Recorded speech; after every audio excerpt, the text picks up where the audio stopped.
د کهانې په شروعات کې موږ د کیري نوم یوه جینۍ وینو چې د خپلې ملګرې اولیویا برډې مناوښلو له راغلې وي.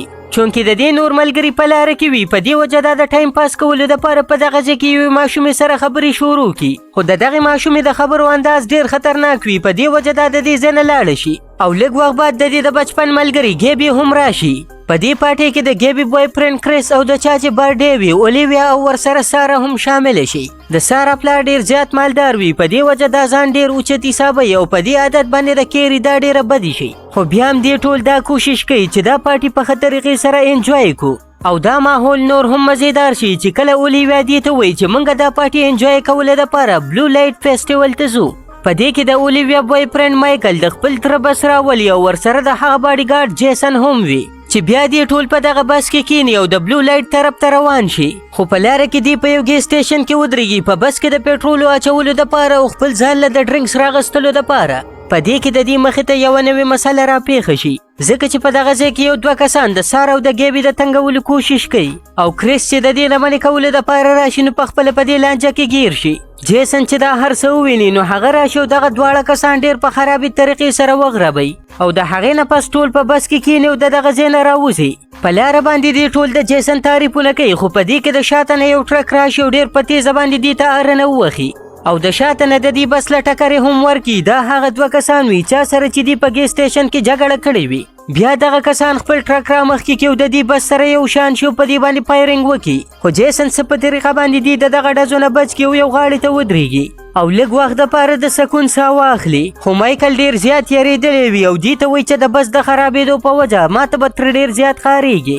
په دې کې ورته ساره وایي چې ته بالکل غم مه کوه، تا له به زه د ګاډي د مرمت کولو پیسې درکم. اوس چونکې دی په دې لاره باندې مخکې نشي تللی ځکه چې هغه ټرک والا د دې انتظار کوي. په دې وجه ګیبي دې ته یو شارټ کټ لاره وښیي چې سیده بلو لایټ ته ځي او بیا په دغه لار باندې روان شي. خو د لږ مخکې تلو نه پس نیټورک ختم شي او دی مسلسل مخکې روان وي، خو په لاره کې ولې یو هوټل ورشي چې بیا دی په دغه ځای کې ودرېږي او د لارې د تپوس کولو دپاره هوټل ته ورشي. په دغه هوټل کې دننه ټول د ټرک ډرایوران ناستې وي او کیري چې د هوټل د مالک نه د لارې باره کې تپوس وکړي نو هغه ورته په جواب کې وایي چې فوراً د دې ځای نه لاړ شي او غټ روډ ته ځان ورسوئ. خو مایکل چې ترې نور تپوسونه وکړي نو دغه مالک ورپسې تمانچه راوباسي چې د دې نه دې ویریږي او واپس خپل بس ته راشي او خپل ټول ملګري د دې واقعه نه خبر کړي. خو مایکل د دې ټولو خبرو باوجود هم دا هر څه نظر انداز کړي او په دغه لار باندې مخکې روان شي او چې څنګه لږ غونته کې مخکې لاړ شي نو په دې کې څه شیز د دې بس سره ډېر په زوره وجنګېږي. په دې کې مایکل خپلو ملګرو ته وایي چې دا بس ما د تره نه په پټه باندې راوستی دی او که څه هم وشو نو موږ به دلته کې ګیر شو. بیا چې څنګه مایکل بس کتلو دپاره بار راوځي او بس ته د شاته نه وګوري نو بس د شاته نه څه سره ټکراو شوی وي، خو په دغه ځای کې څه هم نه وي، نه ګاډی او نه ځناور. خو په دې کې اچانک څه شیز د شاته نه په مایکل باندې حمله وکړي او مړی کړي. اولیویا چې د خپل بوای فرینډ دا حال وویني نو په بس کې دننه بېهوشه شي. دې ټول د هغې د سمبالولو کوشش کوي خو چاته هم د سوچ کولو موقع نه میلاویږي. په دې کې بیا په ځنګل کې څه شیز د مایکل په نوم باندې اوازونه وکړي. جیسن ځان سره یو ټوپک او بیټرۍ واخلي او چې څنګه د دغه شیز د کتلو دپاره ځنګل ته ورننوځي. خو د ده د بیټرۍ د بندېدو سره دغه شیز په ده باندې هم حمله وکړي او د ټوپک د ډزو د اوازونه په بس کې نور واوري. خو په بس کې دننه اولیویا او کریس اوس هم بېهوشه وي. په دې کې لږ وخت بعد د بس دروازه اچانک په خپله کولو شي. دی چې وګوري نو د دې مخې ته جیسن په وینو کې لطفت ولاړ وي. خو په دې کې د برنه جیسن څوک راکاږي او د تورو تیارو طرف ته یوسي. دې ټول دومره زیات یېرېدلي وي چې د بس دروازې او کړکۍ ځان پسې د دننه نه لاک کړي. خو ټول لاکس وخت د وخته په خپله کولاویږي. په دې کې ساره د ډرایور سیټ ته راوړي او بس سټارټ کړي او ډېر په مشکل سره بس 100 میټر مخکې بوځي. خو په دې کې د بس انجن بند شي او بس واپس په ریوس باندې روان شي. داسې ښکاري لکه چې د شاته نه څوک راکاږي او بیا هغه ځای ته بس راورسي د کوم ځای نه چې دی روان کړی وي. دې سره دی نور هم پریشانه شي خو په دې کې د دې خیال راشي چې کیدی شي دا د مایکل د پرینک څه حصه وي ځکه چې د ټولو خلکو منې کولو باوجود هم هغه موږ ټول په دې لاره باندې راوستي یو. په دې کې اچانک بیا د دې بس سره څه شي ټکراو شي او واپس بیا په تورې تیارو کې غیب شي چې دې سره دی بیا ویریږي او کیري او ګیبي د بس د سټارټولو کوشش شروع کړي او ساره د کریس ته چې کولو دپاره لاړه شي چې اوس هم بېهوشه وي. د دې د ډېر کوششونو نه پس چې کریس په هوش کې راشي نو هغه دې ته یو خوب بیان کې ورته وایي چې په بس کې کیري، ساره، ګیبي او اولیویا وي خو مایکل او جیسن ورسره نه وي. د دې ټولې دماغ بیخي کار نه کوي چې کریس ته دې باره کې آخر څنګه پته ولګېدله او چې څنګه دی کریس نه د دې تپوس کوي نو کریس د دې خبرې اورېدو نه مخکې واپس بېهوشه شي. په دې کې دی وویني چې اولیویا هم په هوش کې راغلی وي په موبایل باندې چا سره خبرې کوي خو لږ وخت بعد هغه د دې ځای نه غیبه شي چې دې سره دې نور هم ویریږي او د دې ځای نه د بار تښتېدو کوشش کوي خو دا پیره ورپسې د بس دروازې د بار نه لاک شوې وي. په دې کې چې دی د بس په مخ کې شیشه کې وګوري نو اولیویا د تورې تیارو طرف ته روانه وي او مایکل ورته اوازونه کوي. دی د اولیویا دپاره څه هم نشي کولی او اولیویا د دې د سترګو د وړاندې غیبه شي او یو څو سکنډه بعد اولیویا اچانک بیا د لوګو نه بار راوځي چې ډیره زیاته یریدلې وي او په منډه باندې د بس خواله راشي او دې ته د بار نه د بس دروازه ټکوي. د دننه نه چې کیري وګوري نو یوه بله اولیویا هم د دې نه څه فاصله کې لرې ولاړه وي یعنی یوه اصلي اولیویا وي او یوه نقلي خو دې ته دا پته نه لګي چې کومه اصلي ده او کومه نقلي. په دې وجه ساره ګیبي د دروازې کولا وهلو نه منې کي او دواړه اولیویا په یو ټایم باندې د دغه ځای نه غیبې شي. د دې نه پس دې لږه غونټې کې د سکون ساه واخلي او د ډرینک کولو نه پس ورته دا پته ولګي چې دا یو عام شیز نه دی بلکې یوه وینټیکو ده یعنی د شپې ښکار کوونکي چې د خلکو اوازونه نقل کوي او شکلونه پټوي. وینټیکو خلکو له په دوکه ورکولو کې ډیره ماهره وي خو د دې یوه کمزوري وي چې د رڼا نه ډیره زیاته یریږي.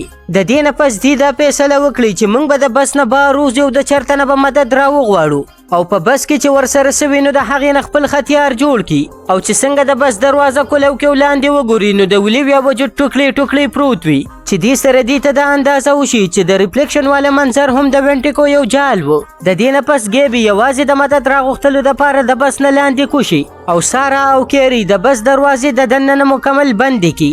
دې ځان سره سوچ کوي چې اوس به هر څه بالکل ټیک شي خو په دې کې اچانک د بس لایټونه بند شي او په بس کې مکمل تیاره شي. دې د رڼا کولو دپاره شمې بلې کړي خو دغه شمې په خپله مړې شي او لږ وخت بعد چې لایټونه آن شي نو کریس په هوش کې راغلی وي.